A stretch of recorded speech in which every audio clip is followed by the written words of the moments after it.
What's up, everyone? It's me, Mr. Vice Stamp. Not really, I'm Adam Prime, and I'm here for the Blazing Toku Moviethon. And this week we're talking about Kamen Rider Beyond Generations. Finally, the Kamen Rider title crossover movie titles have dropped their ridiculous names such as Kamen Rider Forze X Wizard something something Battle Ultimatum.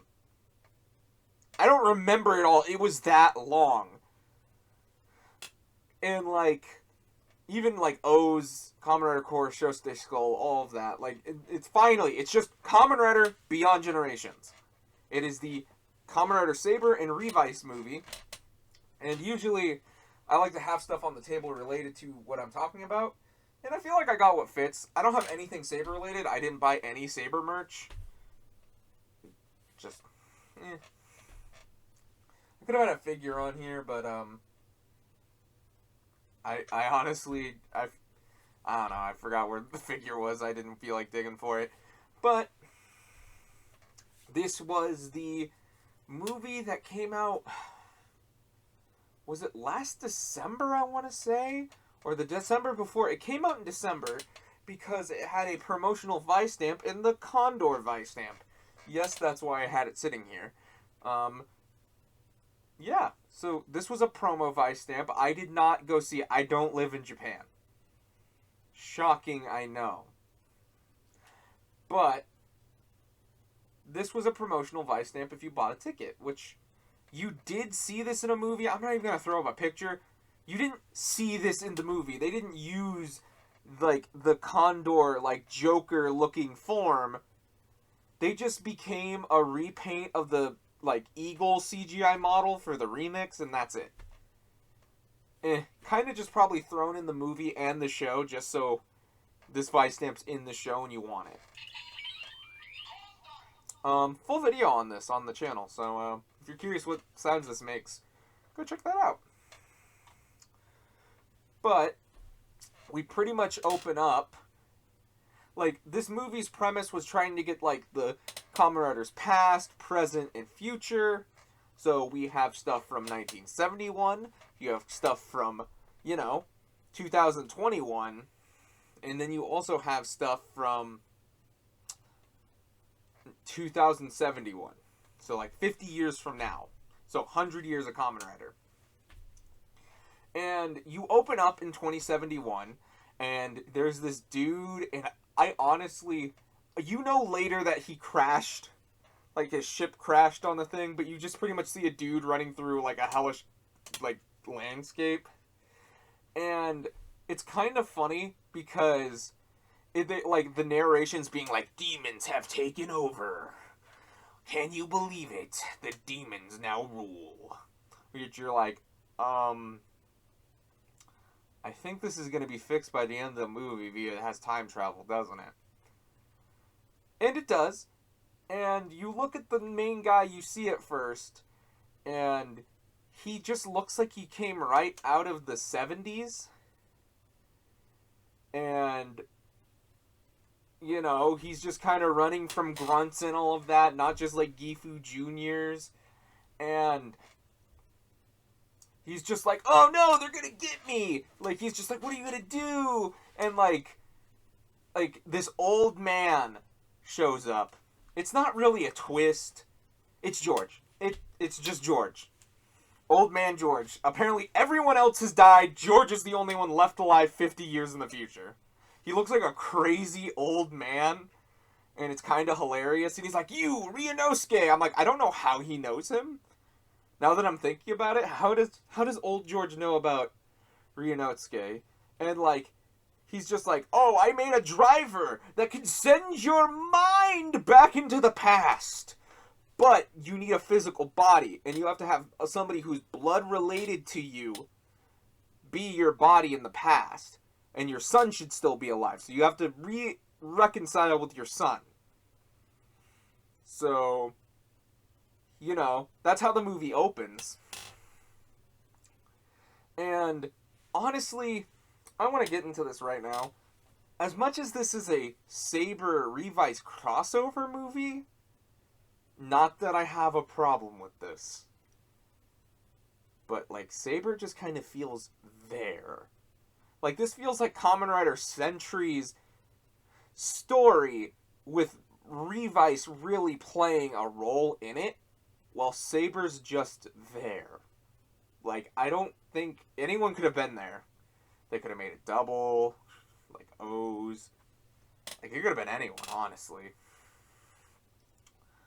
But, you know, you pretty much open up. I don't even remember any of, like, what was happening. Where, like, we were going to one of the bases or something. I don't know. Honestly, like, right now, I also have this and Superhero Senki weirdly doing, like, a weird mesh thing in my head. And so I might be remembering this movie a little bit wrong. So I'm just going to keep going. So pretty much you go to Revice's bathhouse and whatever. They're hanging out. Whatever. And you just see this old guy, like, having terrible problems with his son. And, you know, they just focus on that for no reason. Don't worry about that. That's not important. So you pretty much, the main villain of this movie is, at least this is what my subs called it. I don't know if this is canonically what this is supposed to be. Or bit. I'm like, fuck. I think this movie is canon now that I think about it, because, like, George referenced making the Neobata stamp 50 years early. So yeah. Like, you have the Deadmans, and they're exploring this, like, old abandoned research facility, which turns out to be Shocker's research facility. And yeah, so, and if you know what Shocker is, Nazis. like, it's so funny. It's like, Shocker itself is such a weird thing, because when you think about it, like, it's like the Japanese version of Hydra, where it's like this other sector of Nazis were just like, you know what, we're gonna do our own thing, we're gonna go our own way, and then they made a Starfish Hitler. Oh my god. But it's really interesting because they're like, oh my god, they're supposedly the cousin of Gifu. Like, what? Is it just so it's like they don't want to call it, it's not like a movie where the guy's dead, so they didn't want to make it his brother, but they were literally like, oh, it's Gifu's cousin. And, like, they literally just reused the Gifu stamp, but instead of black, it's red. And yeah, and instead of Gifu, his name is Diablo. The most generic devil name when you don't want to use the devil. Diablo. And, like, Aguilera pretty much immediately, like, gives her allegiance and everything, and, like, they find other stamps there. Like, I don't know, like, they spend, like, 3 seconds on these stamps. So, yeah, so they're messing with, the red stamp, the red Gifu stamp, pretty much, that has Diablo in it. And they're just like, oh, and then he just kind of wakes up, and, like, Aguilera's just like, oh, Lord, and, like, he just, like, knocks around, like, Julio and Oculta, just like they're nutting, just like, bam, bam, you're done, son. And it's really funny because the idea that they were like, we don't want, this is before the ending of the show, and we want somebody who's really powerful, so kind of like a final boss, but we don't want to use the final boss. Let's just make him have this random cousin. And if it's not meant to be his cousin or something, I don't even care. Like, that's too funny. Like, but overall, you find out, like, he starts making these monsters. I don't even know their names, so I'm not gonna pay them much attention, but, like, pretty much just big, strong new monsters of the new stamps that they're not gonna sell you because they're just random stamps. And,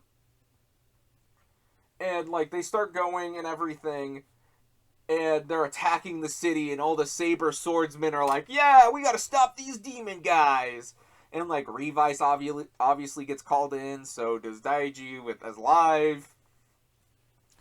And, you know, they're just kind of dealing with it, and they're just like, ugh. And then, Ryunosuke, the guy who got shot, his mind got shot into the past. Like, he's not really there. It's just his, like, I don't even, is it a corporeal form? Like, he's just, like, his mind is there, and he has a projection of it. And you find out that he was from originally 1971. And you pretty much find his son in 2021. So it's been 50 years since he's seen his son. So he looks like he's, like, in his 20s or 30s, while his son looks, like, way older than him. It's kind of this weird thing. And, like, their whole storyline is, by the way, spoilers about this movie.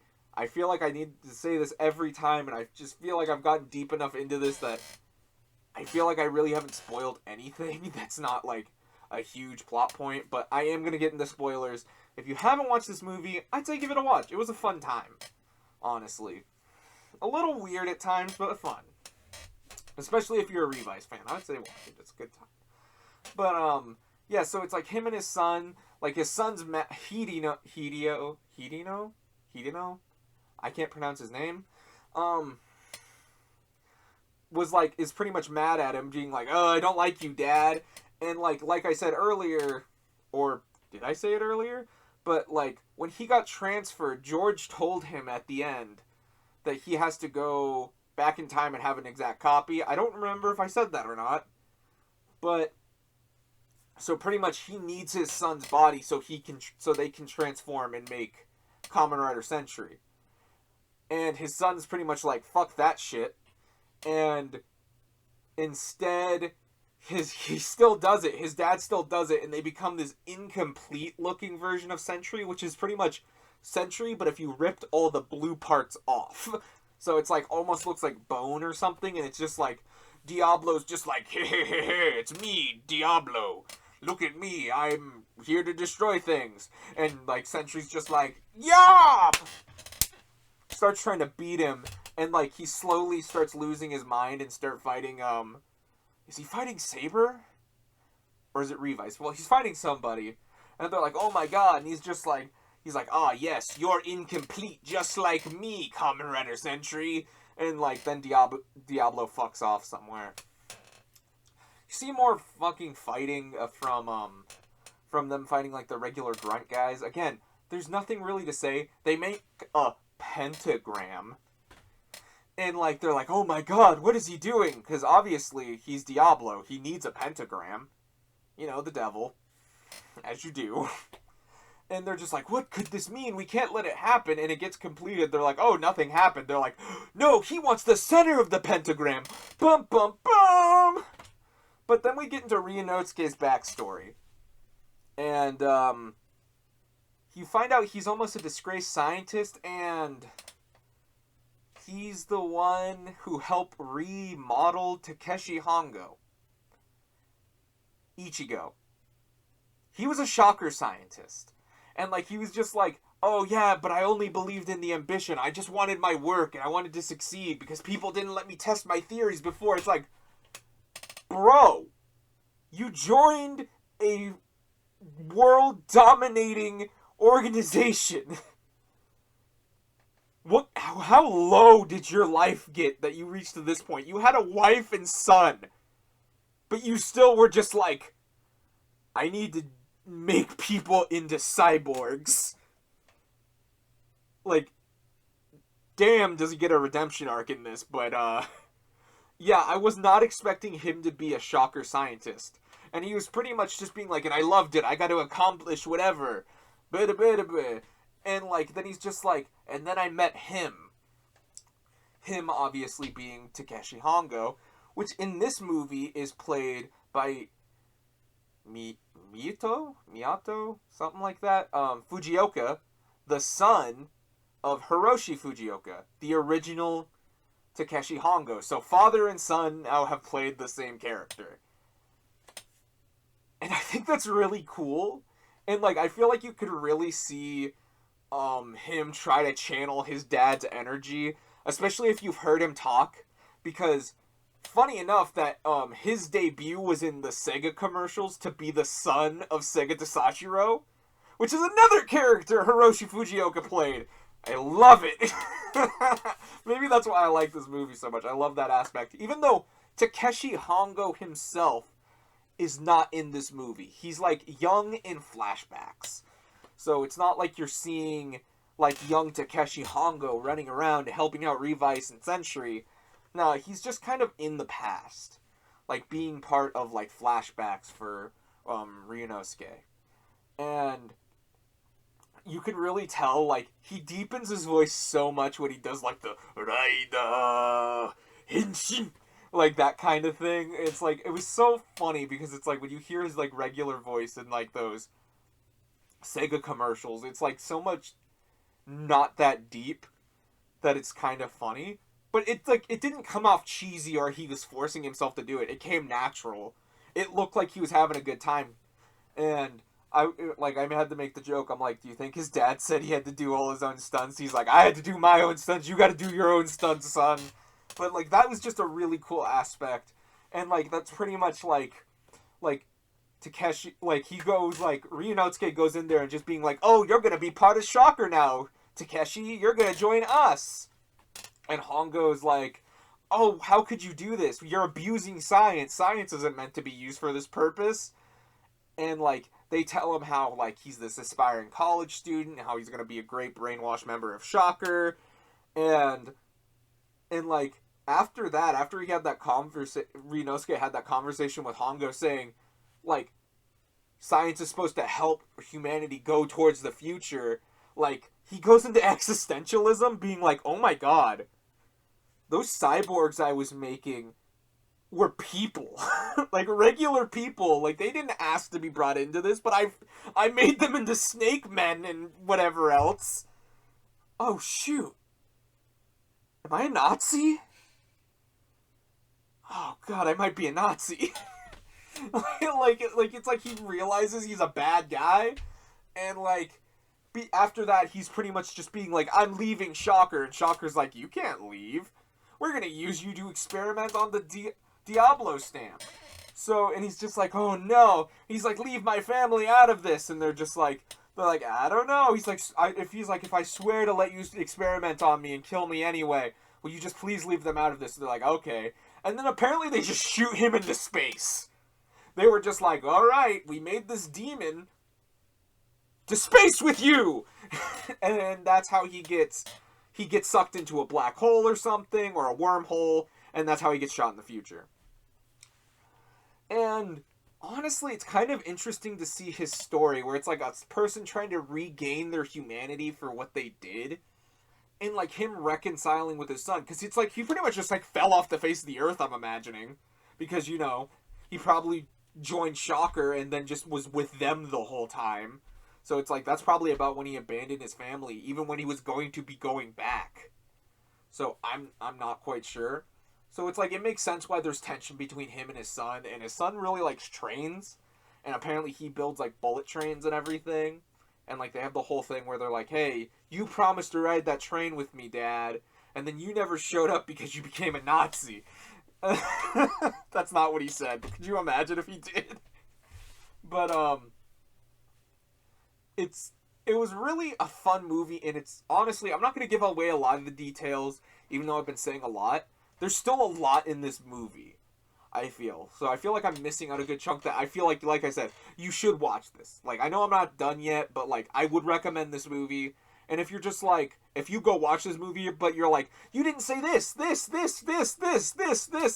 because I'm about to say, you should go watch these movies. They're honestly, this is a really good one. It's a lot more recent and everything. But you know, it's nice that we finally have it subbed. It didn't get subbed that too long ago from when I'm recording this, but it was really cool. And like, you know, obviously they reconcile and like they do like a father-son henshin into Kamen Rider Sentry. There's not two Kamen Rider Sentries. It's just one Kamen Rider Sentry. Also, actually before, we had like two groups. We had like an A group with like Iki with Ryunosuke trying to help him reunite with Hidino. And then you had like Toma and Vice and like Daiji and Sakura. they all go to the future somehow. Like, they send them to the future because the cyclotron driver, which is Century's belt, can send people's minds into the past, present, future, whenever. And they're pretty much being like, oh, we're gonna save your body because the villains in the future are starting to attack George's, like, bat cave. And like, George is just like, oh my god, it's you. And they're like, oh my god, it's George. And George is like, yeah, it's me. But since you guys aren't actually here, you guys can't fight physically. You guys aren't physically here. So I'm going to give you my rider clone bodies, which are all these riders in tubes. And you know, like, that thing in the opening when it's like him, like, doing, like, the finger point, and he's like, and you see, like, Kuga and, like, Ichigo and, like, in a tube. Like, I guess that's what it is. He's cloning Kamen Riders, apparently. Like, I don't know if that we're ever actually going to see something like that in the show, but in the movie, you see that he has, like, dozens of them. Like, dozens upon dozens of these, like, fake riders. And like, you know, all of them, like, get avatar riders. So, like, Vice, I think, Blades becomes Blade. And, like, Daiji becomes Kamen Rider Knight from Ryuki because that's a bat. So on and so forth. And, like, oh, that was a fun scene. And, you know, obviously, they finally get back to the final battle. So obviously, everything gets reconciled. They're starting to fight. And if you're like, oh, what about the other 4 monsters? They barely did anything outside of make that pentagram. And overall, like, those are the most forgettable of the monsters, honestly. Like, they don't even name them. Like, you don't hear them be like, oh, it's you, blah, blah, blah, blah, blah, dead man. I didn't even look them up. If the movie's not going to care enough to tell me the names, then why should I care to look them up? Because that means the movie itself didn't tell me. It did not tell me. Where it's like, if I forget like Ryunosuke's name, that's one thing. That's a name that's not in my language. And you're just like, well, the monsters' names are technically in your language. But, like, I know they said that name, though. Or I call him Sentry. So it's like, I remember at least a name for them. But for these monsters, they don't even say it. They just say, oh, these Vice stamps are made off, like, famous people. And you're just like, oh, okay. Who are they based off of? And you just have to guess. Or, like, you know, look it up. And I didn't feel like doing that. But, yeah, no. So the final battle is with Sentry, which Sentry's final full suit, I like. It's like a white, like a whitish, like, it's like a very white with, like, that blue crystal-y color, and I like that a lot, honestly. It looks really cool. And getting on Diablo's suit real quick, it's okay. It's like a weird dragony. It's okay. It's not that cool. And Revice transforms because George from the future made the Neobata stamp. So that debuted in this movie, and that was really cool. But the funniest part, not only do you get to see the the Revice form for 01, which looked really cool, like, on its own, like, in the final battle, they use the remix form, which looks horrifying. But it's not even like, oh, it's a big grasshopper. It grows even bigger. Like, it gets huge. And it's part of the main battle. So yeah, like, Sentry and them are, like, he's hopping around as a grasshopper while Sentry just starts jumping on these disc things. And my microphone's being weird over there. It's just... It was a ton of fun for the final battle with Diablo. And... It was a fun movie. And at the end, like, this movie ends on a bummer note now that I'm thinking about it. Where it's like, you know, you have to reconcile between, like, the son and the father that was never there. Obviously, because they became Sentry at the end. And, like, it ends, obviously they beat Diablo, and the day is saved. But you find out the future is now changed, and his future that he's in right now doesn't exist. So he gets erased. which he's weirdly okay with, but it also means it leaves off with him dying. It doesn't end with him being like, but then he goes back to the past, and his son gets to grow up with his own dad. Isn't that great, or whatever? It's like, he wasn't going to be like, oh, Dad, I knew you were there the whole time, and it's like a picture of him, but old. No, he just dies. He just stops existing. No, like, he doesn't, like, that's how it ends. But, like, even before it ends, he's like, you know what? I was a Nazi. I deserve this. I reconciled what I needed to, and I saved the day from what I kind of did. So, you know what? Maybe it's a good thing. And he's just like, I wish I could say sorry to Takeshi. And, like, Ghost Takeshi Hongo, like, zooms in. Like, he's just like, don't worry. Without you, you wouldn't have created me, and I wouldn't have had the power to fight back. And you're one of the reasons Kamen Riders can stand today. So be happy knowing that you helped start a revolution. Something like that. And then, you know, like I said, he disappears and the movie just kind of ends with this old guy kind of crying about his dad being dead. like, yeah, like I said, not even... No happy ending. That's just it. And, like, you know, Revi and Vice, Toma, all of them, they just go home after this. They just go home, live their lives, and that's pretty much Kamen Rider Beyond Generations. Like, again, I'm gonna say I probably am missing a lot of details, but I did like this movie. Like, it was a ton of fun. I liked seeing Revi and Vice. The story with Ryunosuke was actually kind of interesting, even though I pretty much told you some of the big beats. Like I said, you should have watched this beforehand anyway. But it was a fun time, and if you're just hearing me talk about it, like, go watch it. I can highly recommend it if you're a Revice fan, if you're a Saber fan, if if you're just a fan of Kamen Rider. Like, go watch this movie. It's a fun time. It's really cool to see stuff like, you know, them recreate new scenes with a young Takeshi Hongo. That was kind of cool. It's so funny because in Superhero Senki, we had Hiroshi Fujioka playing Ichigo again. So it's kind of funny that we had these two movies really close to each other. So it's like you get young Ichigo and you get Ichigo now. Like, it's kind of neat. But it's... I wonder why they didn't use the green suit, though, they made for Superhero Senki.